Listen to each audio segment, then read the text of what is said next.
আপনাদের হচ্ছে ফুলতলা থেকে যারা হচ্ছে খুলনা থেকে যারা আসবেন 50 টাকা একটু বেশি হয়ে যায়। বাইক রাখার জন্য একটা বাইক রাখার জন্য 50 টাকা নিচ্ছেন আপনারা। আল্লাহ আস্তাগফিরুল্লাহ। 50 টাকা কি যুক্তিযুক্ত বা একটা বাইক রাখার জন্য? আপনারা একটু কমেন্ট করে জানাবেন। হ্যালো এভরিওয়ান, চলে আসলাম আবার নতুন একটা মোটো ব্লগ নিয়ে। আজকে আমরা যাচ্ছি বিশ্বকবি রবীন্দ্রনাথ ঠাকুরের জন্মদিন উপলক্ষে একটা মেলা হচ্ছে, সেই মেলায় যাচ্ছি। ভাই খুলনা থেকে তো ভাই বেশ দূর, আমরা ভিতরে ঢুকতেছি। সো এই যে আপনাদের হচ্ছে ফুলতলা থেকে যারা হচ্ছে খুলনা থেকে যারা আসবেন রবীন্দ্রনাথ ঠাকুরের শ্বশুর বাড়ি, এবার কোন দিকে? এবারে ও আচ্ছা আচ্ছা আচ্ছা, নির্দেশনা রয়েছে। যেটা বলতেছিলাম, খুলনা থেকে আপনারা যারা আসবেন সিএনজি তে করে হচ্ছে ফুলতলা পর্যন্ত আসবেন, ওইখান থেকে আপনি ভ্যান পাবেন। ভ্যানে মনে হয় 10 কি 20 টাকা, ঠিক আছে। যাই হোক, আর কিছু দূর গেলেই মেবি শ্বশুর বাড়ি রবীন্দ্রনাথ ঠাকুরের। নিজের শ্বশুর বাড়ি যাইতে পারলাম না এখনো, বাট রবীন্দ্রনাথ ঠাকুরের শ্বশুর বাড়ি আমরা চলে যাচ্ছি। ইয়া সো গাইস, মোটো ব্লগ আমার কেমন লাগে অবশ্যই কমেন্ট করে জানাবেন। আপনারা যদি উৎসাহ দেন আমি আবার মানে মানে রেগুলারলি ভিডিও করব। দূর দূরান্ত থেকে মানুষ এখানে ছুটে আসে এই মেলায়। আপনি আপনি কবে আসছেন অবশ্যই কমেন্ট করে জানাবেন। প্রচুর জ্যাম দেখতে পাচ্ছি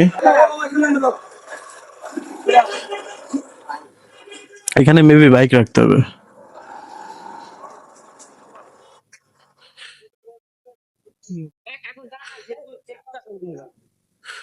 সো বিশাল এরিয়া নিয়ে হচ্ছে বাইক পার্কিং এর একটা জায়গা আছে। ভাই রাখবো কই? ভাই গেটই লক করবো নাকি? ওকে। সো ভাই সিস্টেম কি আপনাদের? 97 ভাই, 97 না ভাই, যাওয়ার সময় পেড করে দিলাম। ভাই বৃষ্টি আসলে তো সব খুলে পড়ে যাবে না? আপনি এটা পেড করে দিলাম, আমি খাতার মধ্যে লিখে রাখছি। ভাই 50 টাকা ভাই, 50 টাকা? সে কি কথা? হায় হায়,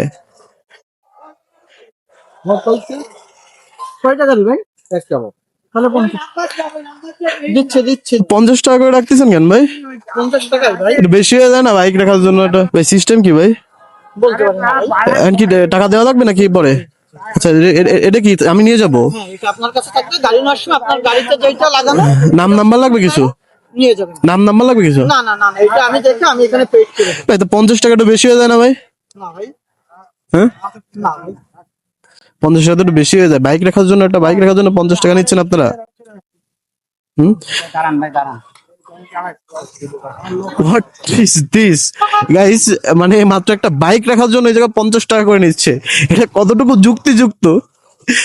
আল্লাহ আস্তাগফিরুল্লাহ। মানে এই যে মানে এই এরিয়ায় বাইক রাখবো এর জন্য 50 টাকা করে, তুমি কি বলবা? আমার কিছু বলার নেই ভাই। 50 টাকা কি যুক্তিযুক্ত বা একটা বাইক রাখার জন্য? আপনারা একটু কমেন্ট করে জানাবেন। আর আজকের ভিডিওটা এই পর্যন্ত, দেখা হবে নেক্সট ভিডিওতে। সে পর্যন্ত সবাই ভালো থাকবেন, সুস্থ থাকবেন। আল্লাহ হাফেজ, বাই, চিল, টেক কেয়ার।